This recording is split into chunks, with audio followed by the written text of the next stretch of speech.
Okay, sir. Yeah. Sige, sir. Everyone here, wait, let's give way to the media, please. Let's give way to the media. Give way to the media. Give way to the media. Position yourselves here, please. Position yourselves.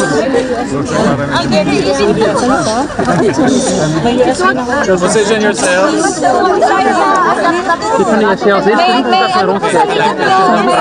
Okay. Well, good afternoon. Thank you. No. As we speak, the Vice President, Sara Duterte, is going to meet for the first time her father. She has not had the occasion, and neither have I, had the occasion to meet with the President. Only Executive Secretary Medeldea, who accompanied him on the plane here, has had the opportunity to meet him this morning for less than an hour. I'm a bit disappointed at the practices of the ICC that has delayed the visit of a family member to an accused. We look up to the ICC as a model for international justice, and the fact that it has taken 2 days for a family member to see the accused, I think does not speak well of the practices of the court. We condemn it. Why does it take 2 days for a family member to visit an accused? That's unacceptable. Secondly, we are very much disappointed that the court did not address the issue of kidnapping as a means to divest the court of jurisdiction. We think that the ICC should again set an example in promoting international justice, and when kidnapping is allowed as a means of acquiring jurisdiction over the jurisdiction of the accused, we think this too is a travesty of justice.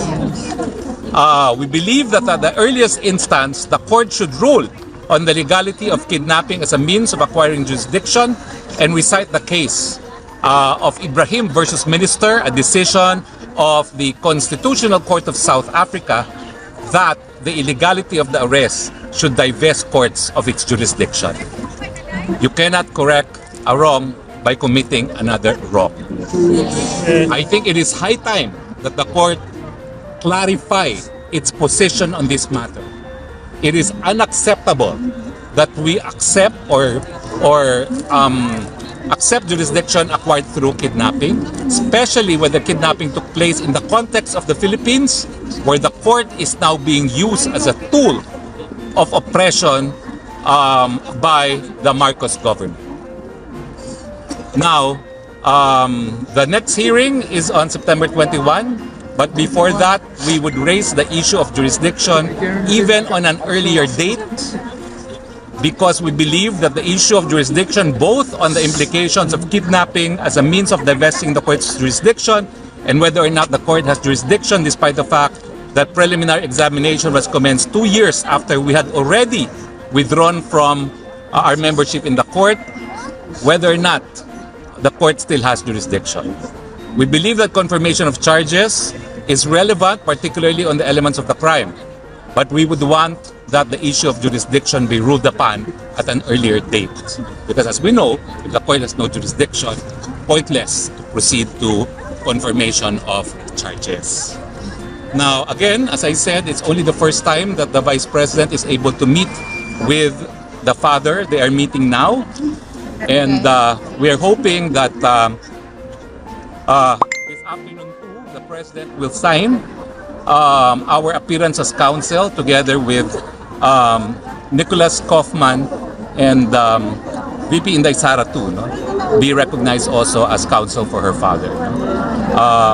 And we hope that with the recognition that we have representation of the President, we would then have more access to the President than we had for the past 48 hours.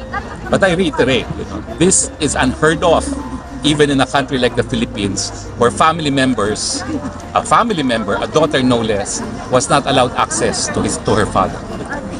This is a very sad day for international justice. Very sad day. Okay, so I am Herminio Harry L. Roque Jr. I'm a member of the List Council of the Court. I was former spokesperson also for the former President, Rodrigo Roa Duterte. Now, the Vice President is coming back. I do not know what time because I said the priority is for you to meet with your father. Okay? So she has committed to return. I do not know until what time visiting hours are, but she said she will aim to be here again at 5 o'clock.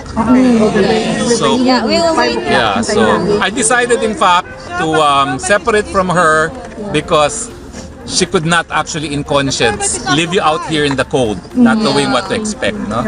So as you saw, she made me stay behind so I can express our gratitude to all those expressing their support to the President. Siyempre po, no, nakita nyo naman na talagang may edad na ang Presidente ngayon at mukhang mahina na. No? Ang ninanais namin, madesisyon na